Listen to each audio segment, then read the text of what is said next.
Hello दोस्तों, स्वागत है आपका अपने चैनल CWH यूनिवर्सिटी में। दोस्तों, इस चैनल पर हम लोग यूनिवर्सिटी के सारे कोर्सेज के वीडियोस डालते हैं एग्जाम के समय। अभी विनोबा विश्वविद्यालय सेमेस्टर 3 का एग्जाम होने वाला है और आज जो हम लोग क्लास लेने जा रही है क्लास 2 ऑन मेजर पेपर के लिए, जो मेजर पेपर कॉमर्स है या मेजर पेपर इकोनॉमिक्स है। जिन लोगों का इकोनॉमिक्स मेजर होगा उनका मेजर पेपर 5 बिजनेस स्टैटिस्टिक्स है, जो कि सेम सिलेबस है। और जो कॉमर्स वाले हैं उनका मेजर पेपर 4 बिजनेस स्टैटिस्टिक्स है, जो सेम सिलेबस है। तो मैं फिर बता दूं कि मेजर पेपर 5 जो इकोनॉमिक्स वाले हैं उनका MJ5 है इको के लिए और MJ4 है कॉमर्स के लिए। सेम सिलेबस है, याद रखिएगा, सेम सिलेबस हम लोगों को पढ़ना है। तो इसका बहुत सारा वीडियो जाएगा, 3-4 वीडियो जाएगा, 4-5 वीडियो में हम लोग कोशिश करेंगे इसको कंप्लीट करें। तो ये चारों पांचों वीडियो इकोनॉमिक्स का मेजर 5 और कॉमर्स का मेजर 4 पेपर के लिए, जो अभी सेमेस्टर 3 का एग्जाम देने वाले हैं विनोबा विश्वविद्यालय में पुराने सिलेबस के हिसाब से। ठीक है, तो लगातार वीडियोस आपके इस चैनल पर जाते रहेंगे। आपको बहुत सारे बच्चे ऐसे हैं जो ये बोलते हैं सर वीडियो देख के तो समझ में आ जाता है, कॉन्सेप्ट समझ में आ जा रहा है, बट ये जो PDF कोर्स है ये सर PDF हम खरीदना चाहते हैं, क्योंकि PDF 90 पेज का है, 90 पेज का है, पूरा क्वेश्चन आंसर किया हुआ, और वो भी बाइलिंगुअल किया हुआ। देखिए, हिंदी और इंग्लिश दोनों लैंग्वेज में क्वेश्चन आंसर किया हुआ। तो बहुत सारे लोगों का इच्छा रहता है कि अगर PDF हम पहले से हमारे पास मिल जाता तो हम आराम से अच्छे से तैयारी कर लेते। तो झारखंड के इतिहास में पहली बार एक ऐसा गेस्ट पेपर हम लोग लेकर आ रहे हैं जिस गेस्ट पेपर में आपको क्वेश्चन आंसर पहले से दिया रहेगा। सब इंपॉर्टेंट क्वेश्चन आंसर है, सारा इंपॉर्टेंट क्वेश्चन आंसर, जो कि PYQ, याद रखिएगा, इससे बाहर नहीं पूछेगा, एक भी क्वेश्चन इससे बाहर नहीं पूछेगा। तो सारा कंप्लीट PYQ हम लोग लेकर आ रहे हैं, प्रीवियस ईयर क्वेश्चन, इस सारा का सारा क्वेश्चन प्रीवियस ईयर क्वेश्चन है। तो हम लोग पूरा सेट लेकर आ रहे हैं। इस सेट में देखिए इस तरह से क्वेश्चन आंसर करके दिया रहेगा। सारा जो न्यूमेरिकल है उसको छोड़ दिया गया है, क्योंकि ये तो हम बना के आपको बताएंगे कि कैसे बनेगा, लेकिन थ्योरी का सारा का आंसर आपके पास दिया हुआ है। ये PDF अगर आप खरीदना चाहते हो तो क्या है प्रोसेस, कैसे खरीदेंगे, मैं आपको बता देता हूँ ताकि आप लोगों को कोई दिक्कत ना हो। ये PDF अगर खरीदना चाहते हैं तो सबसे पहले आपको मेरा एप्लीकेशन CWH ऑनलाइन एकेडमी के नाम से प्ले स्टोर में है, उसको जाके इंस्टॉल करना होगा। तो सबसे पहले प्ले स्टोर में जाएंगे, CWH ऑनलाइन एकेडमी के एप्लीकेशन को इंस्टॉल करेंगे। इंस्टॉल करने के बाद आपको फ़ोन नंबर मांगेगा, फ़ोन नंबर डालिएगा, OTP आएगा, OTP सबमिट कीजिएगा। जैसे OTP सबमिट कीजिएगा एक डिटेल का बॉक्स खुल जाएगा जिसमें आपका पर्सनल डिटेल मांगेगा, नाम जो है मांगेगा, ईमेल आईडी मांगेगा, कौन से स्टेट से हैं वो पूरा चीज़ मांगेगा, उसको सबमिट कर दीजिएगा। उसके बाद आपके पास कैटेगरी चुनने के लिए आएगा। कैटेगरी में आप ऑल यूनिवर्सिटी चुन लीजिएगा, ऑल यूनिवर्सिटी, याद रखिएगा। ऑल यूनिवर्सिटी के कैटेगरी में जब जाके उसको सेव कर देंगे तो ऑप्शन में दो चीज़ दिखता है, पेड वीडियो कोर्स और paid PDF course. Paid video course और पेड PDF कोर्स दिखेगा, याद रखिएगा। तो आपको जाना है पेड PDF कोर्स में। पेड PDF कोर्स में जाएगा, अपना यूनिवर्सिटी चुनिएगा, अपना सेमेस्टर चुनिएगा, आपको PDF कोर्स मिल जाएगा। और किसी भी तरह का दिक्कत हो तो जो स्क्रीन पे नंबर चल रहा है इस नंबर पे आप हमें कांटेक्ट कर सकते हैं। तो चलिए स्टार्ट करते हैं हम लोग। PDF कोर्स अगर आपको लेना है तो आसानी से आप जाके ले सकते हैं। इकोनॉमिक्स के लिए भी वहाँ इकोनॉमिक्स का भी मेजर PDF कोर्स है और कॉमर्स का भी PDF कोर्स है, आप दोनों का PDF कोर्स वहाँ पे ले सकते हैं। तो चलिए शुरुआत करते हैं। सबसे पहले फर्स्ट क्वेश्चन जो है वो give a definition of data. समक किसे कहते हैं, डेटा किसे कहते हैं, तो आपको मालूम होना चाहिए। कलेक्शन ऑफ इंफॉर्मेशन, डेटा का मतलब क्या हुआ कि जब आप कोई सूचना संख्या के रूप में ज्ञात करते हैं, जब कोई सूचना बोलता है collection of information in numerical term is known as data. Data का मतलब होता है जो भी इंफॉर्मेशन आपके पास है अगर वो नंबर में कलेक्ट करते हैं, संख्या में कलेक्ट करते हैं तो वो डेटा कहलाता है। तो collection of information in numerical term is known as data. Data का मतलब है कि जो भी इंफॉर्मेशन है उसको नंबर में कलेक्ट कर रहे हैं तो वो डेटा कहलाता है। ठीक है, तो बोला data are raw facts, figures, observation और information collected for analysis and decision making. वो क्यों कलेक्ट किया जाता है, एनालिसिस करने के लिए और डिसीजन मेकिंग करने के लिए। जब डेटा कलेक्ट हो जाता है तो उस डेटा का प्रोसेसिंग होता है। जब डेटा कोई कलेक्ट हो जाता है तो उस डेटा का प्रोसेसिंग होता है। प्रोसेसिंग होने के बाद वो डेटा हमारे लिए काम के लायक हो जाता है। प्रोसेसिंग होने के बाद वो डेटा हमारा काम के लायक हो जाता है। फिर से रिपीट कर रहे हैं, डेटा का मतलब collection of information in numerical term. जैसे एक इंफॉर्मेशन हम आपको बता रहे हैं कि झारखंड की सबसे ऊंची पहाड़ी पारसनाथ है, ये इंफॉर्मेशन है। लेकिन जब हम उसके डेटा पर आ जाते हैं, डेटा मतलब संख्यात्मक रूप बता देते हैं कि झारखंड के सबसे ऊंची पहाड़ी की ऊंचाई इतना फीट है, संख्या हम बता दें, मान लेते हैं हम बोल दिए 20,000 फीट है, तो 20,000 संख्या आ गया ना, तो जहां संख्या आ गया वो डेटा कहलाएगा। संख्या आ गया तो डेटा। हमको ये पता है कि रमेश चोर है, ये जानकारी है, लेकिन रमेश ने 300 चोरी की है, ये डेटा है। तो डेटा संख्या ग्रुप में आता है, याद रखिएगा। तो डेटा का मतलब होता है collection of information in numerical term, number में अगर हम कलेक्ट करते हैं तो। एक क्वेश्चन आपके सामने दिया है, इसका मीन निकालना है। ध्यान रखिएगा, रोल नंबर दिया है, इसका कोई काम ही नहीं करेंगे, रोल नंबर का कोई काम नहीं, इसका मीन निकालना है। तो मीन निकालने के लिए क्या करते हैं, सबसे ईजी है मीन निकालना। बताइए सिग्मा एफ बटा एन, सिग्मा एफ कितना है, जोड़िए, 8 2 10, 10 2 12, 12 8 20, 20 3 2 5, 2 7, 7 3 10 और 1 11, 1 12, 120 हो गया। बटा एन बराबर 1 2 3 4 5, 5 से भागा दे देंगे, 5 दूनी 10, 20, 5 चौके 20, 24 हमारा सही आंसर है। इसका सही आंसर है 24। मीन निकालने के लिए सिग्मा एफ बटा एन करते हैं, तो इसका सही जवाब हो जाएगा 24। इस तरह का न्यूमेरिकल जितना क्वेश्चन है ना, वो हम यहाँ बना के आपको दिखाएंगे। न्यूमेरिकल जितने क्वेश्चंस होंगे सारा हम आपको बना के दिखाने वाले हैं न्यूमेरिकल क्वेश्चंस को, ठीक है। तो आप इसको बनाइएगा तो आसान पड़ेगा। अगला क्वेश्चन है कि इसका मीडियन निकालना है। मीडियन का मतलब क्या होता है कि बीच की संख्या निकालनी है। तो भाई कैसे निकालेंगे मीडियन, तो याद रखिएगा सबसे पहले इसको असेंडिंग और डिसेंडिंग में सेट करना पड़ेगा। तो सबसे पहले इसको असेंडिंग और डिसेंडिंग में सेट कर लीजिए, एकदम छोटा छोटा क्वेश्चन है। तो असेंडिंग में सेट करने के लिए सबसे छोटा कौन है, इसको हम लोग क्रॉप करके ले जाते हैं।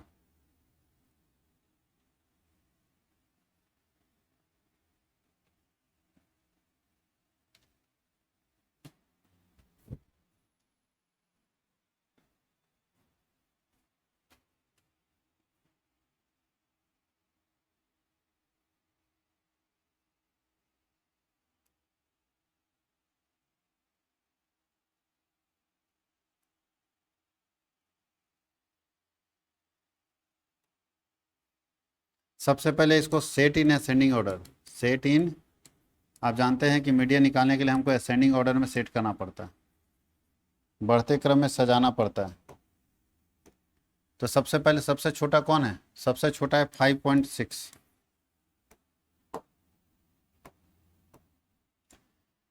5.6, उसके बाद है 5.6 के बाद है 6.7, 6.7, उसके बाद है 7.2, फिर है 7.5, फिर है 8। देखिए कौन कौन होता गया, ये हो गया 5.6, 6, 8.4, 8.7, 9.5, 10.3। देखिए तो 1 2 3 4 5 6 7 8, 3 3 6 2 8। अब इसका हम लोग क्या करेंगे, असेंडिंग में सेट होने के बाद मीडियन इक्वल टू होता है size of n plus 1/2 item.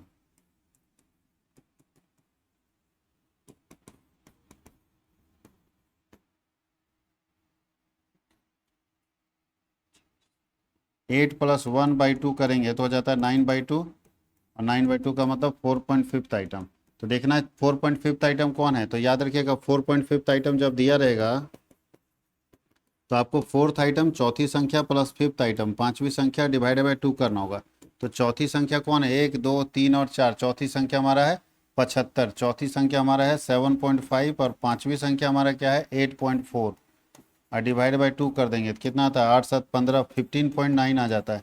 अब बटा 2 करेंगे तो 7 दूनी 14, 1 9 दूनी 18, 1 5 दूनी 10, 7.95 आएगा इसका। तो 7.95 तो इसका मीडियन का आंसर होगा, 7.95 तो मीडियन का आंसर होगा, है ना। ये सब बहुत इजी इजी क्वेश्चन है जिसको आप आसानी से बना सकते हैं, किसी को दिक्कत नहीं होना चाहिए। देख लीजिए, जब भी हम कोई न्यूमेरिकल बनाएंगे थोड़ा सा समय आपको दे देंगे ताकि आप आराम से वीडियो को बाद में स्टॉप करके भी लिख सकते हैं, कहीं कोई दिक्कत नहीं होना चाहिए। चलिए अब अगले क्वेश्चन की तरफ चलते हैं।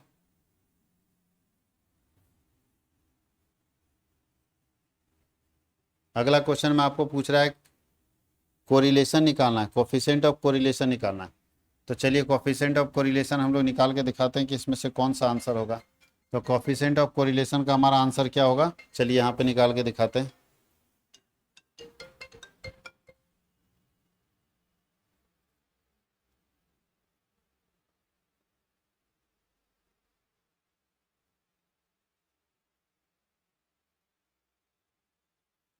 कोफिशिएंट ऑफ कोरिलेशन का ये हमारा क्वेश्चन है, तो इसका हम लोग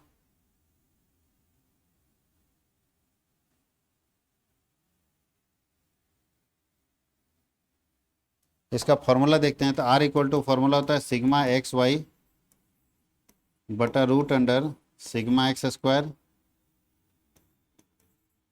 into sigma Y square.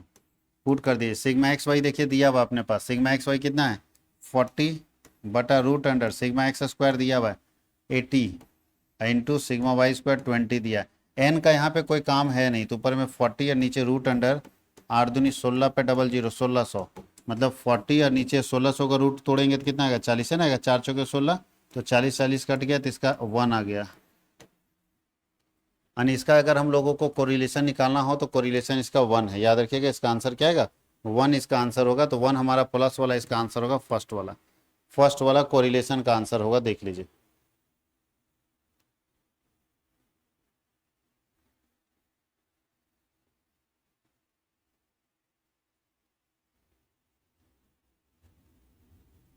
Correlation में दिक्कत नहीं होना चाहिए। अब चलते हैं हम लोग थ्योरी की तरफ, कुछ कुछ हम लोगों को क्वेश्चन थ्योरी वाला भी था।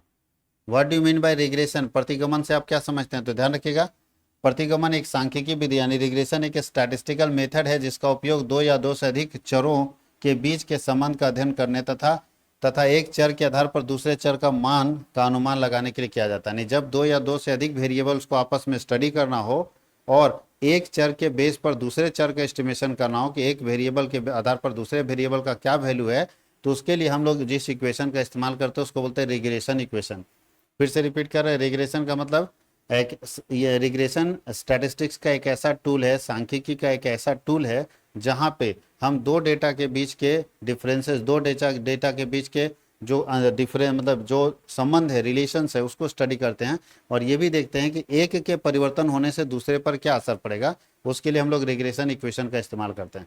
व्हाट इज इंडेक्स नंबर, तो बोलता है निर्देशांक एक सांख्यिकी माप है जो किसी बेस ईयर आधार वर्ष की तुलना में वर्तमान वर्ष में हुए परिवर्तनों को मापने के लिए इस्तेमाल किया जाता है। यानी इंडेक्स नंबर एक ऐसा स्टैटिस्टिकल टूल है जिसमें बेस ईयर के आधार पर करेंट ईयर में होने वाले परिवर्तनों को मापा जाता है। यानी बोलता है आधार वर्ष के आधार पर वर्तमान वर्ष में होने वाले परिवर्तनों को मापने के लिए जिस स्टैटिस्टिकल टूल का इस्तेमाल करते हैं उसको बोलते हैं इंडेक्स नंबर। कहीं कोई दिक्कत। संभावना प्रायिकता, अनिश्चित घटना घटने की संभावना क्या है, ध्यान रखिएगा दो तरह का घटना होता है कि होता है निश्चित सर्टेन इवेंट घटेगा ही घटेगा, तो निश्चित घटना के घटने की प्रायिकता 1 होती है और अनिश्चित घटना के घटने की प्रायिकता 0 होती है। जो प्रोबेबिलिटी है अनसर्टेन इवेंट का वो 0 और सर्टेन इवेंट का 1, याद रखिएगा सर्टेन इवेंट का प्रोबेबिलिटी 1 होगा और अनसर्टेन इवेंट का क्या होगा 0। अब लिखा what is time series, time series समय के आधार पर आंकड़ों में होने वाले परिवर्तन को अध्ययन करने के लिए हम लोग जिस स्टैटिस्टिकल टूल का इस्तेमाल करते हैं उसको हम लोग बोलते हैं सांख्यिकी। काल श्रेणी वह आंकड़ों के समूह हैं जिसे समय के क्रम में जैसे दिन के हिसाब से, महीने के हिसाब से, वर्ष के हिसाब से व्यवस्थित किया जाता है और जो विभिन्न समय पर किसी चर के मान को दर्शाता है। यानी टाइम सीरीज समय के आधार पर आंकड़ों को व्यवस्थित रूप से समझने के लिए जिस स्टैटिस्टिकल टूल का इस्तेमाल करते हैं उसको हम लोग बोलते हैं टाइम सीरीज, उसको हम लोग क्या बोलते हैं टाइम सीरीज। अब क्वेश्चन नंबर हम लोग 2 देख रहे हैं कि निम्न समकों से भूइष्ठक ज्ञात कीजिए, जैसे मोड निकालना है तो मोड तो आप यहाँ भी निकाल सकते हैं, मोड के लिए दिक्कत नहीं है, लेकिन दिक्कत यह है कि 17 17 2 है और सबसे बड़ा 17 ही है, तो सवाल है सर कौन होगा, तो याद रखिएगा इसमें से 17 17 डबल है तो ये वाला 17 होगा बीच वाला।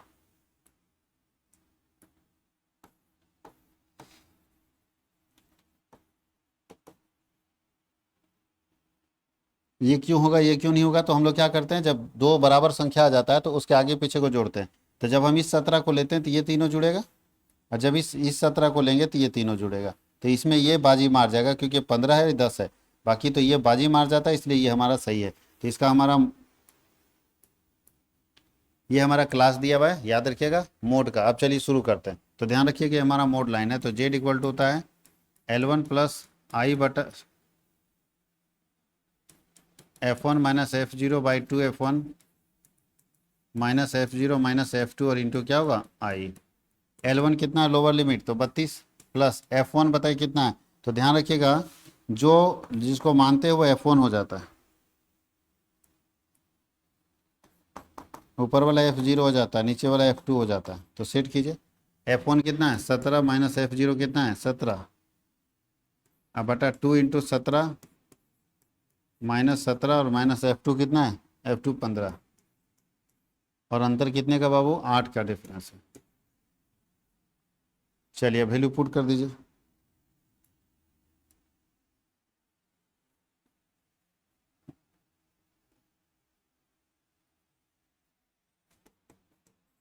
बत्तीस प्लस 17 में 17 गया जीरो, जीरो को 8 से गुना करो, ऊपर में 17 दूनी 34 माइनस 32,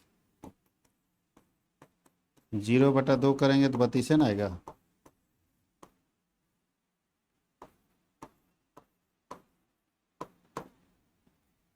देख लीजिए, कहीं दिक्कत नहीं होना चाहिए। इस तरह के क्वेश्चंस को बनाने में थोड़ा सा भी परेशानी नहीं होना चाहिए। तो एक दो और क्वेश्चन ले लेते हैं और फिर हम लोग आगे बढ़ते हैं।